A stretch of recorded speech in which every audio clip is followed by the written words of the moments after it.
40 degree তাপমাত্রাতে ঘুমিয়ে যে স্বপ্ন দেখলাম আর সেটাই বাস্তবে পরিণত হয়ে গেল। তো হ্যালো এভরিওয়ান, আসসালামু আলাইকুম, welcome to my another video. আশা করি সকলে ভালো আছেন, আপনাদের দোয়াতে আমরাও ভালো আছি। অনেকদিন যাবত যেহেতু ঘোরাফেরা হয়নি, রোজা ছিল, তাই আর কি ভাবলাম যে ঈদের বন্ধতে এবার মন মতো ঘুরবো, কিন্তু যে পরিমাণে গরম পড়ছে ইচ্ছে করে না যে বাইরে একটু বের হই। তো রোদের এই গরমের জন্য অনেকদিন যাবতে ওয়েট করছিলাম যে একটু ঠান্ডা হলে ঘুরতে বের হবো, কিন্তু কি আর করা, তো চুক্তি করে এসেছে, সে এত তাড়াতাড়ি যাওয়ার লোক না, তার যাওয়ার জন্য আর ওয়েট করতে পারছিলাম না। তো তাই আমরা বেরিয়ে পড়লাম গরমের ভিতরে। এদিকে এত গরমের ভিতরে আমি ঘুমিয়ে স্বপ্ন দেখতেছিলাম যে আমি বাইরে ঘুরতেছি, আর ঘুম থেকে ওঠার পরে আমার জামাই সেটাই বাস্তব করে দিল স্বপ্নটা। তো জামাই বলতেছিল যে চলো, অনেকদিন যাবত ঘরে বসে আছি, ভালো লাগতেছে না, তো আমরা চলো একটু ঘুরে আসি, বাইরের থেকে ভালো লাগবে। আর এত গরমের ভিতরে কোথায় যাব, জামাইকে বললাম, জামাই বললো এত কথা না বলে চলো আগে রেডি হই, রেডি হয়ে তারপরে দেখা যাবে যে কোথায় যাওয়া যায়। তো যেই বলা সেই কাজ, ছোট ভাই বোনকে নিয়ে রেডি হয়ে বেরিয়ে পড়লাম ঘোরার জন্য। ভাবলাম যে নদীর ওপারে ঘুরে আসি, তাহলে হয়তো ভালো লাগবে, ওখানে হয়তো গাছপালা বেশি আছে, একটু ঠান্ডা পাবো, এইভাবে আর কি ওপারে গিয়েছিলাম। তো এদিকে নদীতেই দেখি যে যে পরিমাণে রোদ, আমার জামাই তো এদিকে তাকাইতে পারতেছে না, বলতেছে তোমার মোবাইল তুমি ধর। নৌকা পার হয়ে অটো নিয়ে নিলাম শরীফ ফুড করে যাওয়ার জন্য। আর শরীফ ফুড করে যাওয়ার কারণ হচ্ছে ওখানে অনেক বড় জায়গা আছে, তাই ভাবলাম যে ওখানেই চলে যাই, তাহলে হয়তো একটু খোলামেলা জায়গা পাবো, হাঁটাহাঁটি করে ভালো লাগবে গরমের ভিতরে। আর এই তো আমরা চলো আসলাম শরীফ ফুড কোর্টের ভিতরে। ভাবছিলাম নদীর ওপারে ঘুরে একটু শান্তি পাবো, যেহেতু গাছপালা আছে অনেক, কিন্তু যে দেখলাম যে ওমা ওদিকে আরো বেশি। যাই হোক, চলে তো এসেছি, এখন তো ঘোরাফেরা করতেই হবে, তো সবকিছু মানিয়ে ঘোরাফেরা শুরু করে দিলাম। সেদিন অনেক বেশি মানুষ হয়েছিল, তাই সবাইকে বলতেছিল পিছন সাইডের বড় গেট দিয়ে ঢুকতে, কারণ সামনের গেটটা তো অনেক বেশি ছোট, তাই বড় গেট দিয়ে সবাইকে এন্ট্রি করাচ্ছিল। ভিতরে ঢুকে এত সুন্দর একটা ডেকোরেশন দেখে তো অনেক বেশি ভালো লাগলো। এই ফুলের গাছগুলো দিয়ে এত সুন্দর করে ডেকোরেশন করেছে, দেখে তো পুরো মুগ্ধ হয়ে গিয়েছি। আর অনেক আগে আমি আসছিলাম এদিকে, কিন্তু তখন আর কি এই জিনিসটা করেনি, তো এটা হয়তো নতুন করেছিল, তাই আর কি দেখতে আরো বেশি ভালো লাগতেছিল। প্রথমে দূর থেকে ভাবছিলাম এগুলো প্লাস্টিকের গাছ, কারণ এত উপরে তো এই জীবিত গাছগুলো কিভাবে রাখবে, তো সামনে যেয়ে দেখলাম যে না, এগুলো সবগুলোই জীবিত গাছ, তো দেখে তো আরো বেশি ভালো লাগতেছিল।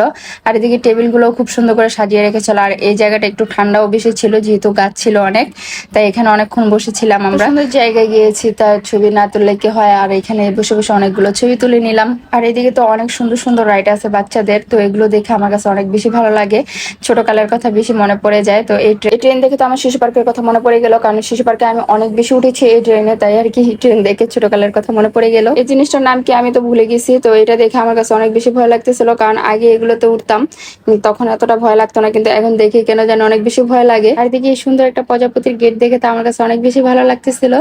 আর এদিকে আমরা সবাই বসেছিলাম, এদিকে রিল্যাক্স করতেছিলাম আর কি। এই জায়গাটাতে সবসময় দেখি যে বাতাস থাকে আর ছায়া থাকে অনেক বেশি, তাই এখানেই আমরা এসে বসে থাকি সবসময় যখনই আসি এদিকে।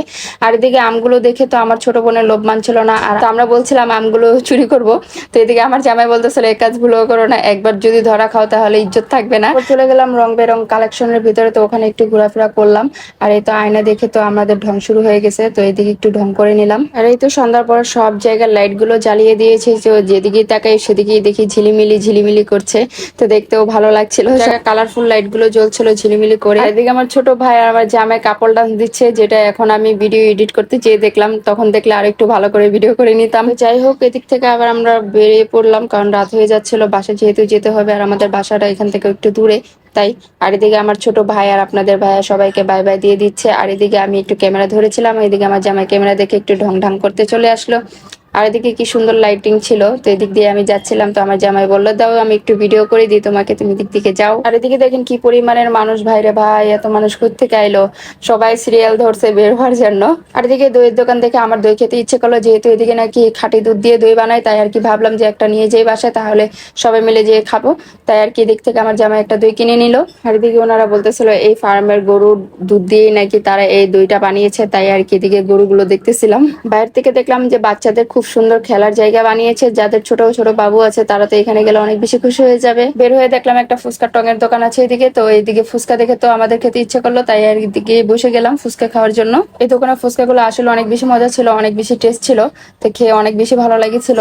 আর তারপর রিক্সা নিয়ে জিঞ্জিরা চলে আসলাম, আর জিঞ্জিরা আসলে এই দোকানের লাচ্ছিটা আমাদের খাওয়াই হয়, কারণ এই দোকানের লাচ্ছিটা অনেক বেশি মজার, তাই সবসময় এই দোকানে লাচ্ছি খাই জিঞ্জিরা যখনই আসি। সে দোকান থেকে বের হয়ে দেখলাম যে পাশেই মাখনা বিক্রি করছে। তো মাখনা দেখে তো আমার আর লোভ সামলাতে পারলাম না, কারণ মাখনা দেখবো আর আমি খাবো না তা হতেই পারে না, কারণ মাখনা আমার কাছে অনেক বেশি পছন্দের। তাই নিয়ে নিলাম, বাসায় এসে শান্তি মতো খাবো। আর এদিক থেকে চিকেন বল নিয়ে নিলাম। তো সবাই মিলে এখান থেকে চিকেন বল খেয়ে বাসার উদ্দেশ্যে নৌকা পার হচ্ছিলাম। রাতের বেলা নদীটা কি সুন্দর শান্ত হয়ে আছে, দেখতেও ভালো লাগছিল। তারপর নৌকা পার হয়ে রিক্সা নিয়ে নিলাম, আর এই তো বাসাও চলে আসলাম। আর বাসায় এসে আগে ফ্রেশ হয়ে আগে মাখনা খাচ্ছিলাম, কারণ মাখনা তো আমার অনেক বেশি ভালো লাগে, তাই আগে মাখনাই খাচ্ছিলাম। তারপর যে দুইটা কিনে নিয়ে আসছিলাম সবাই মিলে সেই দুইটাই খাচ্ছিলাম। আর এদিকে আমার জামা আমাকে বেশি বেশি করে দই দিচ্ছে, কারণ আমি নাকি অনেক শুকিয়ে গেছি, তাই আমাকে সবকিছু বেশি বেশি খাওয়াতে চায়। দইটা আসলে অনেক বেশি ভালো ছিল, তো খেয়ে সবাই অনেক বেশি মজা পেয়েছে। আজ এই পর্যন্ত, দেখা হবে নতুন ভিডিওতে। ভিডিওটি ভালো লাগলে অবশ্যই লাইক কমেন্ট শেয়ার করে দেবেন। সকলেই ভালো থাকবেন। আল্লাহ হাফেজ, বাই বাই, টাটা।